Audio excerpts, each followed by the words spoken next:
Olá, querido irmão, querida irmã, este é o programa Tesouro da Igreja. Eu, Luiz Carlos, e você estamos aqui dando continuidade aos nossos estudos sobre o Catecismo da Igreja Católica. Documento maravilhoso da nossa fé católica na verdade, o Catecismo é toda a doutrina católica, né? Não tem como negar isso. E nós estamos aqui, estamos na primeira grande parte desse documento, que é a nossa profissão de fé. Mas já entramos na segunda sessão, que tem como título a profissão da fé cristã, os símbolos da fé. Nós estamos no capítulo 1, que tem como título Creio em Deus Pai. E nós estamos no primeiro artigo, que diz: Creio em Deus Pai Todo-Poderoso, Criador do céu e da terra. Então nós vamos estudando sobre esse crer em Deus, que é o primeiro dogma da nossa fé. É a primeira frase que aparece no nosso credo niceno-constantinopolitano. Então foram necessários aí dois grandes sínodos, né?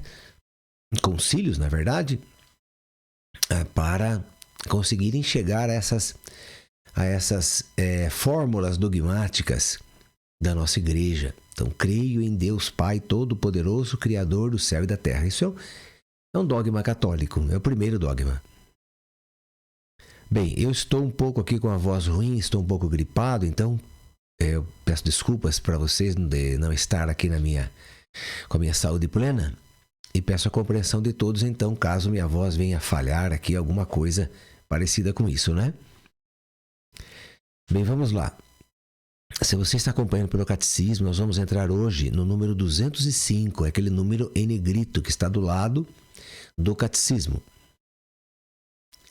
O subtítulo aqui é O Deus Vivo. Bem, nós estamos estudando aqui que Deus está revelando o nome dele. Bom, vamos deixar bem claro assim. O nome de Deus, o nome de alguém, né? Mas principalmente nesta época aqui, do Antigo Testamento, você conhecer a outra pessoa. Então, o que é conhecer? É ter intimidade, é ser íntimo da outra pessoa.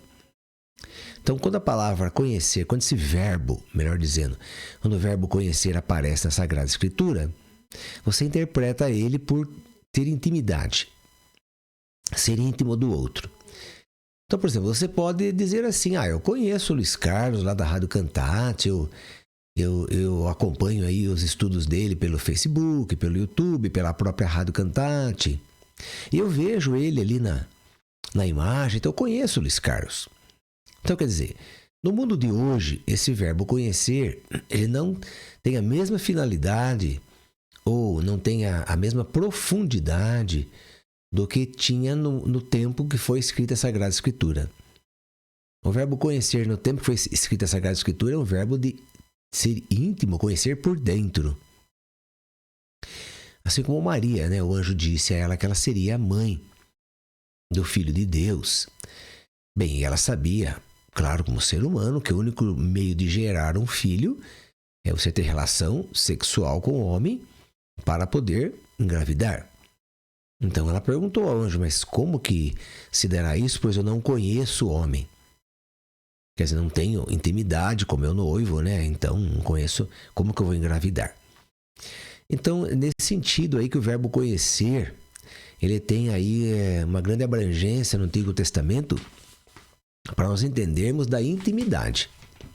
Então, aqui no caso, Deus revela seu nome. Então eu passo a conhecer o nome de Deus. Aqui o Deus vai revelar o nome dele. Nós já vamos estudar isso. Bom, então conhecendo o nome de Deus, eu conheço Deus. Bem, no Antigo Testamento, se eu tiver intimidade, então conhecer esse Deus, eu sou íntimo dele. Eu sou íntimo, eu sou um com ele e ele um comigo, não é? Mas para nós entendermos então que não foi bem assim, porque ninguém poderia conhecer o nome de Deus a não ser pelo próprio Espírito de Deus. E esse Espírito de Deus só foi dado depois que Jesus veio, se encarnou, morreu na cruz, ressuscitou.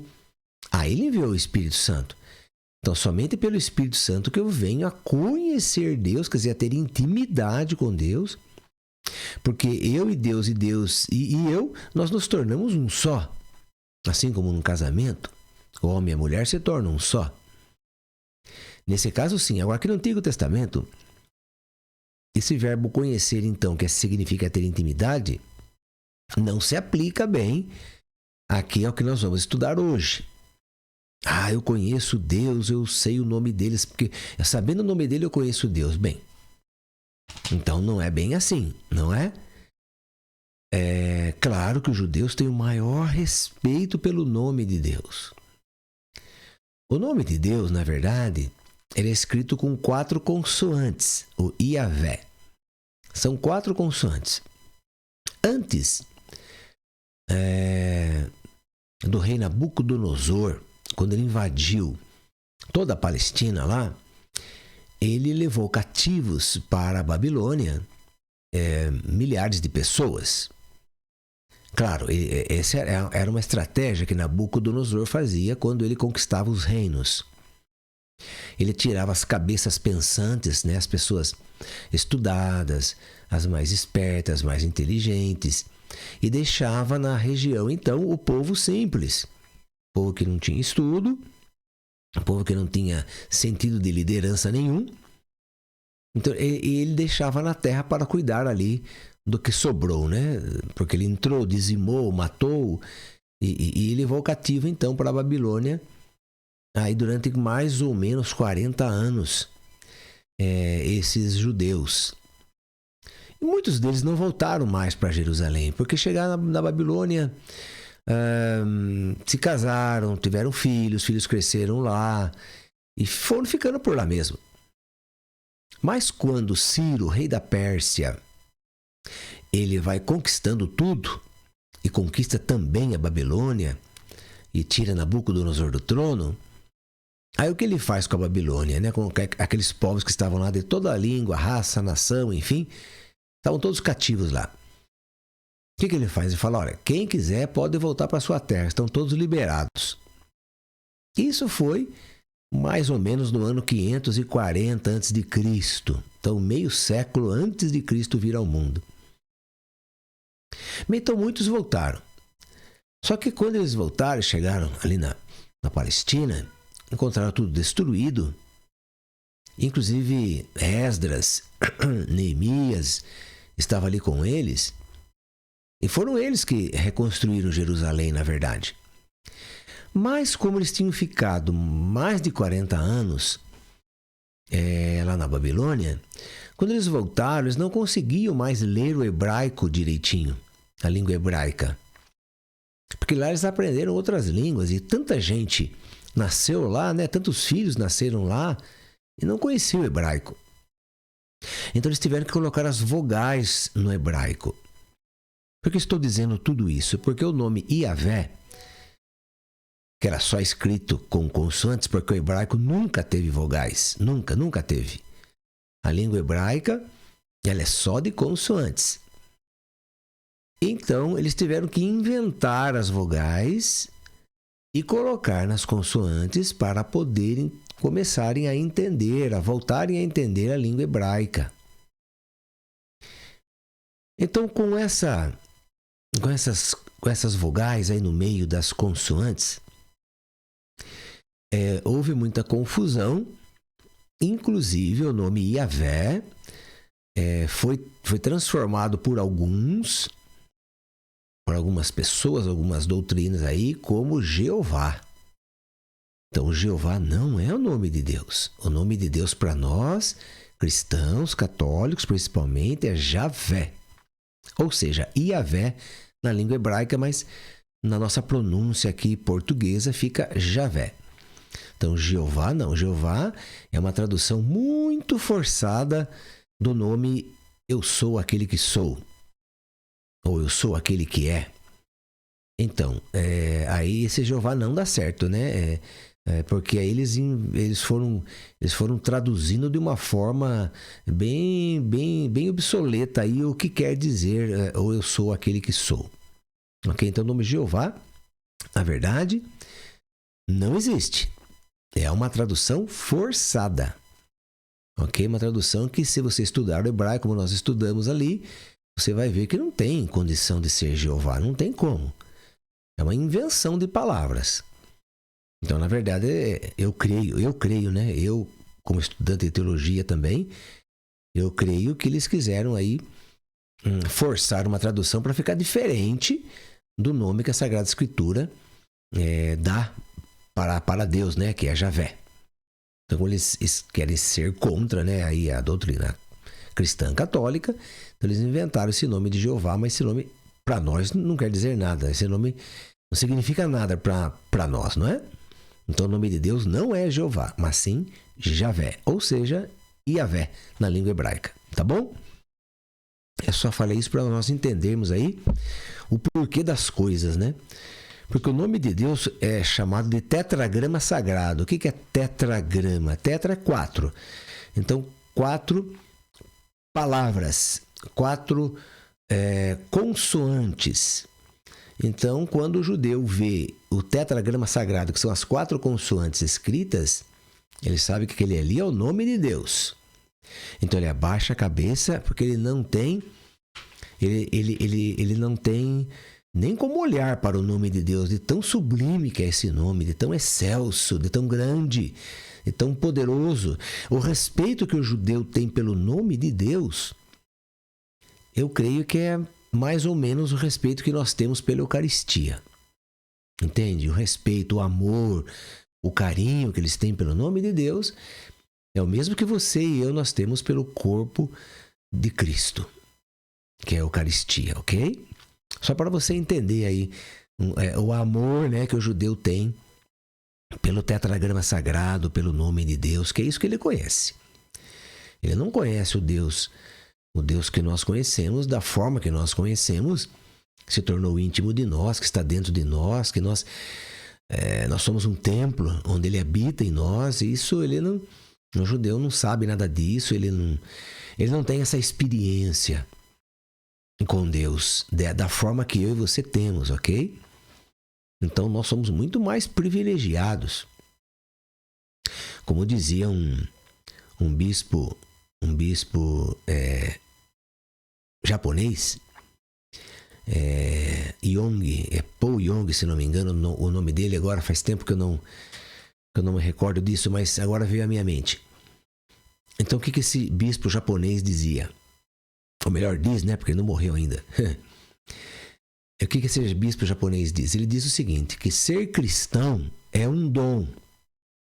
Um dom, ser cristão. Mas ser católico é um privilégio. E de poucos. Então veja, ser cristão é um dom. Porque eu e você somos cristãos. Aquele que se diz evangélico é cristão. Aquele que se diz dessas igrejas protestantes são cristãos.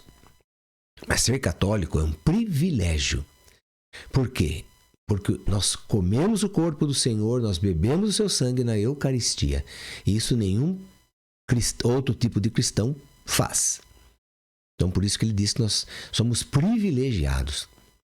Então, agora imagine você, o judeu que não tem nada disso, mas tem apenas o nome de Deus, que foi dado a Moisés. Ele respeita aquele nome, ele honra aquele nome. Ele tem o maior carinho, o maior amor por aquele nome. Agora imagine eu e você então que temos nosso Deus vivo na Eucaristia. Nosso Deus real, absoluto ali na nossa frente. Imagine o quanto que nós temos que respeitar, amar e adorar esse Deus. Ok, querido irmão, querida irmã? Então vamos entrar aqui no número 205, né? Vamos lá, o Deus vivo. Deus chama Moisés no meio de uma sarça que queima sem consumir-se. Deus diz a Moisés: eu sou o Deus de teu pai, o Deus de Abraão, o Deus de Isaque e o Deus de Jacó. Então veja bem, eu sou o Deus do teu pai. Veja que ele está falando de quem? Está falando dos antecedentes aí de Moisés, os que vieram antes dele, né? Abraão, Isaque, Jacó. Deus é o Deus dos pais. Aquele que havia guiado os patriarcas nas suas peregrinações, não é? Ele começa na peregrinação de Abraão, não é verdade? Escolhe Abraão, que estava lá em Ur, na cidade de Ur, na Caldeia. Ele se dirige até Abraão, fala: Abraão, sai daí, Abraão. Sai da tua terra, da tua parentela, vou mandar você para uma terra onde emana leite e mel, que é a terra prometida, né? Então, e guia então os passos desses patriarcas. Ele é o Deus fiel e compassivo que se lembra deles e das suas próprias promessas. Vem para libertar os seus descendentes da escravidão. Ele é o Deus que, para além do espaço e do tempo, pode e quer fazê-lo, e que colocará a sua onipotência em ação a serviço deste projeto. Bem, que projeto que é esse? Libertar o povo da escravidão. O povo de Deus havia sido conquistado então pelo Egito, e o Egito levou cativo, né? Levou como escravos aí o povo de Deus, o povo hebreu. E já fazia 400 anos que este povo estava como escravo lá no Egito, trabalhando lá, construindo aquelas figuras, aquelas imagens, construindo... Porque, veja bem, cada imperador egípcio, ele tem que construir seu próprio túmulo. Porque nesse túmulo, ele seria enterrado com toda a riqueza que ele pudesse levar. Por quê? Porque o povo egípcio, eles acreditavam na reencarnação. Que a pessoa ia se reencarnar lá, nascer numa outra vida. Mas se ele era ali o faraó, quer dizer, ele era um deus, porque o faraó era considerado deus. Então ele tinha que ter essa vida que ele tinha aqui, da importância que ele tinha nessa outra vida que eles acreditavam. Então eles tinham que levar muita riqueza para poder viver bem nessa outra vida. Então eles construíam aquelas pirâmides enormes. Mas o que são as pirâmides? Pirâmides são túmulos. Túmulos. E quando esse imperador, esse faraó, melhor dizendo, quando o faraó era levado então, após a sua morte, no cortejo fúnebre deles, iam então aqueles escravos ali, levando em cortejo tanto a caixa onde ele estava deitado ali, o sarcófago, né? É o sarcófago, isso mesmo. E levavam aqueles carrinhos cheios de riqueza, cheios de ouro.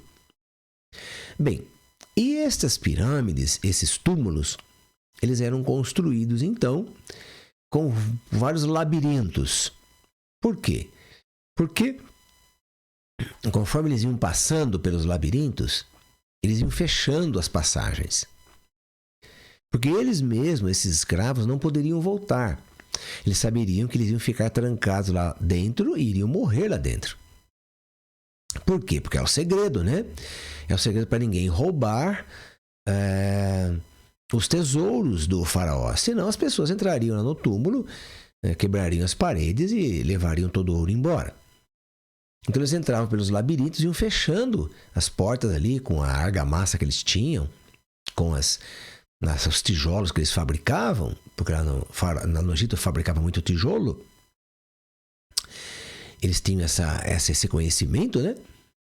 E então eles iam fechando as portas e com as tochas acesas, evidentemente, para enxergar, iam entrando então naquele labirinto que foi já criado, né? Que foi estudado, que foi feito pelos engenheiros.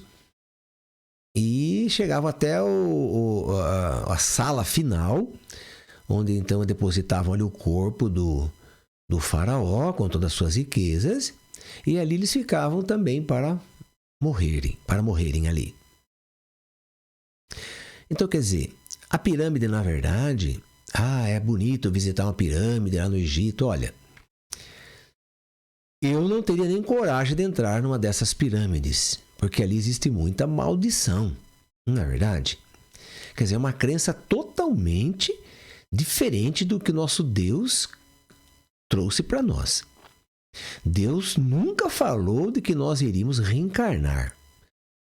Então a doutrina da reencarnação é falsa. Deus nos diz que nós iremos ressuscitar. Quer dizer, a mesma pessoa que morreu ressuscita. Então eu, Luiz Carlos, um dia que vou morrer, muito bem. Mas eu vou ressuscitar para a vida eterna como o Luiz Carlos que eu sou agora. E você também, da mesma forma. Nós não reencarnaremos, quer dizer, não iremos em outra carne, em outra vida, estaremos em outro corpo. Tem gente que até fala que se reencarnou em animal, ou até inseto, ou até, sabe? Então, nosso Deus não fala nada disso, muito pelo contrário, ele é contra isso. Ele fala da ressurreição, sim. Então, você entrar numa pirâmide, você que é cristão, católico, eu aconselho você não entrar numa pirâmide, porque ali é um túmulo de uma crença totalmente adversa ao cristianismo, totalmente. E os povos que entravam, as pessoas que entravam para morrer já sabiam disso. Então, quer dizer, era uma coisa amaldiçoada que não traz nada de bom para ninguém. Por isso, várias pessoas que já foram visitar as pirâmides, eu fiquei sabendo, elas passam mal lá dentro, ficam atormentadas depois, não conseguem dormir à noite. Então, alguma coisa de errado tem ali dentro, não é verdade? Então, eu já aconselho a entrar. Eu, se um dia tiver a oportunidade de visitar, de conhecer o Egito, posso até ir, mas pirâmide posso ver por fora. Dentro não tenho a pretensão de entrar, não, de forma alguma. Bem, então, esse nosso Deus, como estamos vendo aqui, ele é o Deus fiel e compassivo, que se lembra deles, das suas próprias promessas, vem para libertar os seus descendentes da escravidão.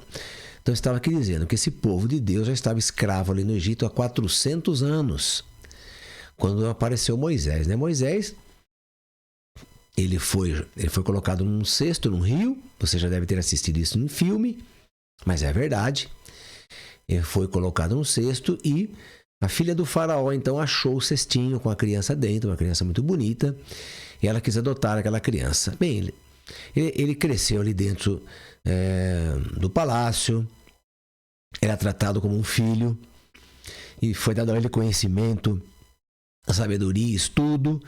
Ele se tornou um grande engenheiro, mas enfim, ele foi descobrindo, né, que as suas raízes não eram egípcias. Ele foi descobrindo então que ele pertencia a um outro povo. Tanto é que ele abandona tudo aquilo e vai e foge, né? Porque ele vai defender, inclusive, ali um hebreu que ia ser morto, né, por um soldado. Então ele tem que fugir, na verdade ele foge. E daí ele encontra umas moças e elas vão buscar água. E elas falam para o pai que encontrou aquele homem. Então o pai acolhe aquele homem ali para ser pastor de ovelhas. E ele vai trabalhar então com aquele homem como pastor de ovelhas muitos anos. E aí Deus chama Moisés. Bem, você sabe a história de Moisés, né? Moisés disse a Deus: quando eu for aos filhos de Israel e disser, o Deus de vossos pais me enviou até vós, e me perguntarem qual é o seu nome, que direi? Disse Deus a Moisés: eu sou aquele que é. Disse mais: assim dirás aos filhos de Israel: eu sou, me enviou até vós. Eu sou, me enviou até vós. Então, qual é o nome de Deus? Eu sou. Este é o meu nome para sempre, e esta será a minha lembrança de geração em geração. Ao revelar seu nome misterioso de Yahvé, eu sou aquele que é. Ou eu sou aquele que sou, é a mesma coisa. Ou também, eu sou quem sou. Deus declara quem ele é e com que nome se deve chamá-lo. Este nome divino é misterioso, como Deus é mistério. Ele é ao mesmo tempo um nome revelado, e como que a recusa de um nome E é por isso mesmo que exprime da melhor forma a realidade de Deus como ele é, infinitamente acima de tudo, no que podemos compreender ou dizer. Ele é o Deus escondido, como está em Isaías 45:15. Seu nome é inefável. E ele é o Deus que se faz próximo dos homens. Então, querido irmão, querida irmã, Deus revela o nome dele, muito bem. Então, revela conhecer o nome de Deus. Mas isso não significa, como estava dizendo desde o início do programa, que eles conheçam a Deus por dentro, como nós o podemos conhecer hoje, como nós o experimentamos na nossa vida. Nós experimentamos Deus dentro de nós. Nós nos tornamos um com Deus, porque Ele quis assim. Então nós experimentamos seu amor, sua misericórdia infinita, sua complacência, sua bondade, sua brandura, seu carinho. Nós temos Deus como Pai, nós somos filhos dele. Então isso nunca foi experimentado. Isso tudo que você tem hoje, meu irmão, minha irmã, pertence ao tempo da graça, pertence ao Kairós, que poucas pessoas estão vivendo isso. A maioria já não viveu isso. Nós somos poucos agora, desde que Jesus veio e nos colocou nesse tempo, no tempo Kairós, que é o tempo da graça. Veja que são poucos que estão vivendo. Vivendo, que eu digo, a vida em Deus, a vida da graça mesmo. Muitos se dizem católicos, muitos outros se dizem cristãos, mas não vivem na graça, não vivem o Kairós. Vivem com apenas uma faixa escrito aqui, sou cristão. Mas viver, quer dizer, trazer para as suas atitudes, seus pensamentos, trazer para dentro do seu coração essa vida nova, eu creio que são poucos. Eu, pelo menos da minha parte, estou tentando. Eu estou fazendo o possível para viver essa vida da graça, que é muito difícil. Mas eu não posso dizer que eu já conquistei essa vida de forma alguma. Eu estou todo dia trabalhando nisso. Mas eu quero dizer que no Antigo Testamento não tinha essa vida na graça. Não tinha o Espírito Santo. Não tinha nada disso. Então, quer dizer, como que eles poderiam experimentar esse Deus do jeito que você experimenta hoje? Hoje você pode engolir Deus pela Eucaristia. Quando que isso foi possível? Nunca. O maná que era dado no deserto era um símbolo. Era uma sombra do que deveria vir, mas não era o pão descido do céu de forma alguma. Mas então vamos lá. Ao revelar seu nome, Deus revela ao mesmo tempo a sua fidelidade, que é de sempre para sempre, válida tanto para o passado. Eu sou o Deus de teu pai.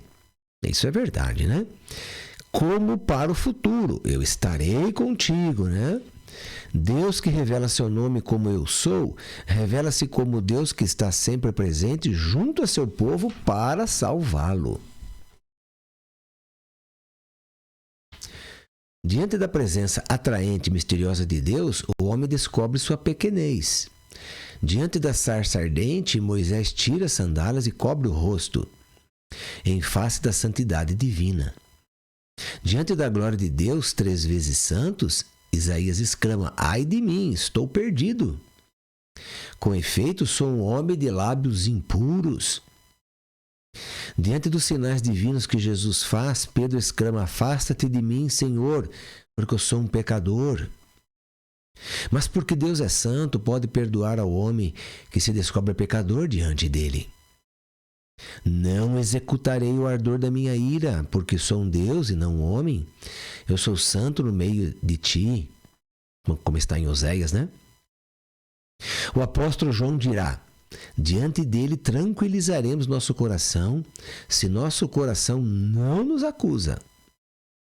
Se nosso coração, ou melhor dizendo, se nosso coração nos acusa, por que tranquilizaremos o nosso coração se ele nos acusa? Porque Deus é maior do que nosso coração e conhece todas as coisas. Bem, tem uma frase aqui, então, que diz assim: por respeito à santidade de Deus, o povo de Israel não pronuncia seu nome. É o que eu estava dizendo, né? Eles veem o nome de Deus, mas eles não falam. Eles abaixam a cabeça num sentido de respeito, de amor, de reconhecimento, mas não falam. Eles não falam o nome de Deus. O judeu não fala o Yahvé. Na leitura da Sagrada Escritura, o nome revelado é substituído pelo título divino, Senhor, ou seja, Adonai, que em grego é Kyrios, né? É com esse título que será aclamada a divindade de Jesus. Jesus é o Senhor, Jesus é o Kyrios, é o novo Kyrios, né?